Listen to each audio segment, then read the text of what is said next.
Hi, my name is Brandon Xia and I'm from McGill University. The title of my presentation is Are Transient Protein-Protein Interactions More Dispensable? This work is joint work with Mohammad Ghadi, shown here. There has been tremendous progress in mapping biological networks as accurately and completely as possible. A prime example is the human protein interactome, where each node is a human protein and each edge is a physical interaction between two human proteins. At the same time, it is much more difficult to systematically characterize the function of protein-protein interactions on a large scale, a field which we may call functional interactomics. One way to characterize the function of a protein-protein interaction is to delete it from the interactome and then investigate what happens to the cell and the organism. If the fitness of the cell and the organism does not change when the interaction is deleted from the interactome, then the interaction is considered completely dispensable. In contrast, if the fitness of the cell and the organism decreases when the interaction is deleted from the interactome, then the interaction is considered indispensable. Thus, an important goal of functional interactomics is to estimate the dispensable content in the human interactome. In other words, what fraction of the human protein-protein interactions are neutral upon disruption. We use a structural systems biology approach to estimate dispensable content in the human interactome. The idea is to take the high-quality human interactome network already validated by experiments, then build accurate 3D structural models for a subset of these protein-protein interactions using homology modeling. In other words, we are not predicting new interactions.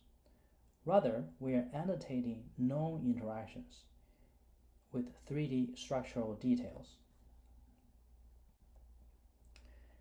Here is how homology modeling works for protein-protein interactions. We start with a pair of proteins that are already known to interact from experiment. To build a 3D structural model for the query protein pair, we perform a sequence similarity search of the query protein pair against a library of protein complexes with experimentally determined 3D structures. If we are lucky, we will find a protein complex in the library whose sequences are similar to the sequences of the query protein pair. In that case, we can borrow the known 3D structure of the homologous protein complex in the library and use it as a template to build a homology model for the query protein pair. Once we build 3D structural models for protein-protein interactions, we can then use these structural models to predict the precise patterns of edge perturbation caused by different mutations, or mutation agiotypes. For example, here we have a wild-type protein interacting with 3 other proteins via 3 different binding interfaces. We also have 3 different mutations on the same protein, and our 3D structure-based calculations predict that these mutations have different agiotypes. The first mutation is located at the binding interface mediating the first interaction, or edge, and is predicted to be an agetic mutation. The second mutation is located elsewhere on the surface of the protein and is not involved in any binding interface, and as a result does not disrupt any interaction at all. So this mutation is predicted to be a quasi-wild-type mutation. The third mutation is located in the core of the protein and is predicted to significantly disrupt the overall stability of the protein. And as a result, the entire protein falls apart and all interactions are disrupted. So this mutation is predicted to be a quasi-null mutation. both quasi-wild type and quasi-null mutations are considered non-agetic. These mutation agiotypes can be accurately predicted by 3D structure-based methods, for example, FoldX and BindProfX. Next, we perform these computational agiotyping calculations on a large number of missense mutations.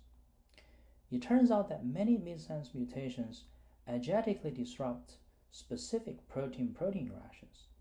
However, the fraction of missense mutations that are agetic varies by a great deal and depends strongly on the nature of the missense mutations, and in particular, whether the missense mutation is neutral or deleterious. A very small fraction of missense mutations are agetic for common mutations not associated with any disease, which we can assume to be neutral on average. In contrast, a much larger fraction of missense mutations are agetic for Mendelian disease-causing mutations, which we can assume to be deleterious on average.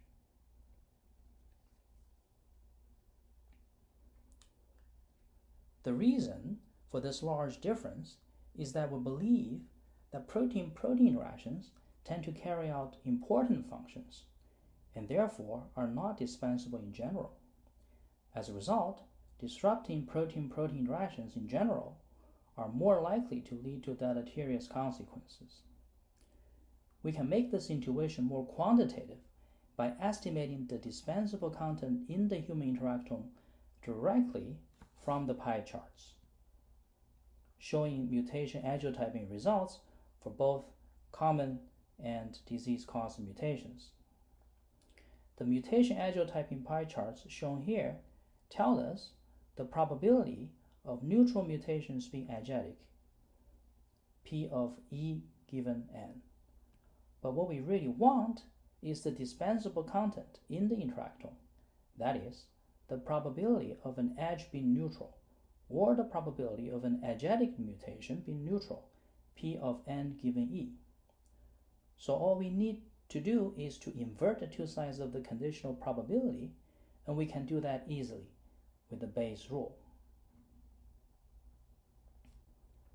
This calculation then gives us the dispensable content in the human interactome. Using this approach, we estimate that less than 20% of the human protein interactome is completely dispensable. This estimate is broadly consistent regardless of the datasets used for the calculation. Now, protein-protein interactions across the interactome network are very diverse in their structural, biophysical, and spatial-temporal properties.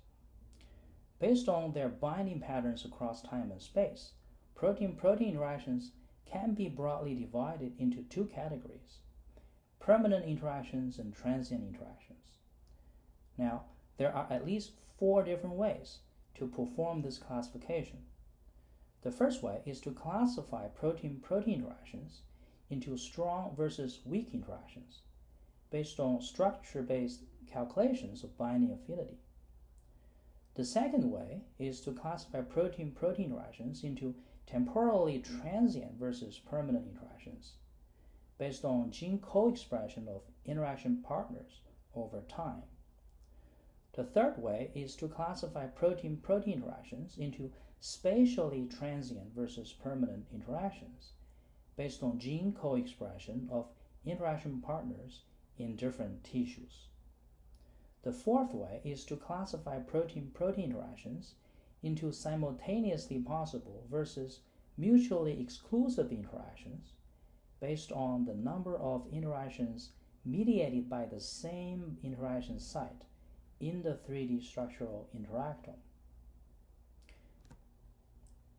While it is widely assumed that strong permanent interactions tend to be important for cellular function and therefore not dispensable, it remains unclear whether or not transient interactions are more dispensable than permanent interactions. Here we apply structural systems biology to estimate and compare dispensable content among transient and permanent interactions in the human interactome by calculating the fractions of transient and permanent interactions that are neutral upon disruption. Here is our computational pipeline for using the human structural interactome to calculate dispensable content for transient and permanent interactions. We started with two high-quality, experimentally determined human reference interactomes, the Y2H interactome, which consists of interactions identified in EASE-2 hybrid or Y2H screens that are additionally validated by orthogonal assays, as well as the INTERACT interactome, which consists of interactions identified by at least two independent experiments as reported in the INTERACT database. From each of these two reference interactomes, we then built high-quality homology models for a subset of the reference interactions to construct the structural interactome.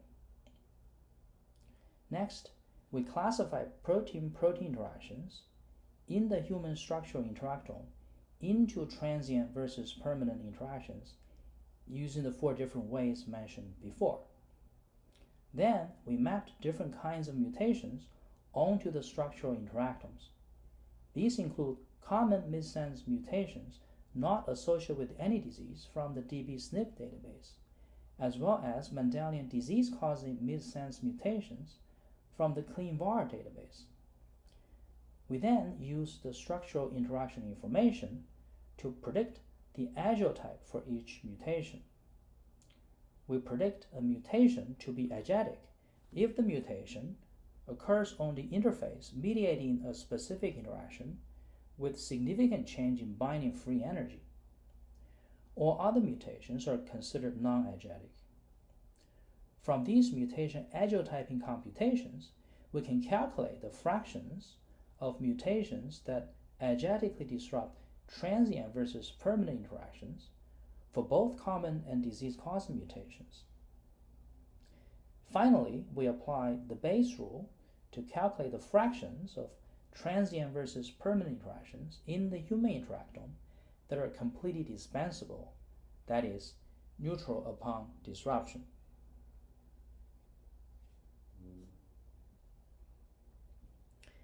Here are the results. In both structural interactomes, disease mutations are about 4 to 8 times more likely to agetically disrupt interactions than non-disease mutations. Most notably, the propensity for disease mutations to disrupt interactions relative to non-disease mutations is roughly the same among both permanent and transient interactions. In addition, we estimate that a similarly small fraction, less than 20%, of both transient and permanent interactions in the human interactome are completely dispensable, that is, neutral upon disruption by mutation, for all 4 different types of transient versus permanent interactions. These results suggest that transient interactions are as indispensable as permanent interactions in the human interactome. Here is a table summarizing the numerical results for the different types of transient versus permanent interactions in the human interactome. The key results are highlighted in blue and in red. The numbers highlighted in blue are the propensity for non-disease mutations to disrupt transient interactions relative to disease mutations. The numbers highlighted in red are the propensity for non-disease mutations to disrupt permanent interactions relative to disease mutations. We find that these two propensities are similar in magnitude in general. This means that transient and permanent interactions share similar dispensable contents. To summarize, I hope to have convinced you that it is possible to quantitatively estimate dispensable content in the human interactome by combining structural systems biology with mutation agiotyping. We estimate that a small fraction, less than 20% of transient protein-protein interactions are completely dispensable in the human structural interactome. These results show that a similarly small fraction of both transient and permanent protein-protein interactions are neutral upon disruption. From these results, we conclude that purifying selection is as widespread in transient interactions as in permanent interactions. I would like to thank Mohammed Ghadi for great collaboration on this project. Thank you very much for your attention.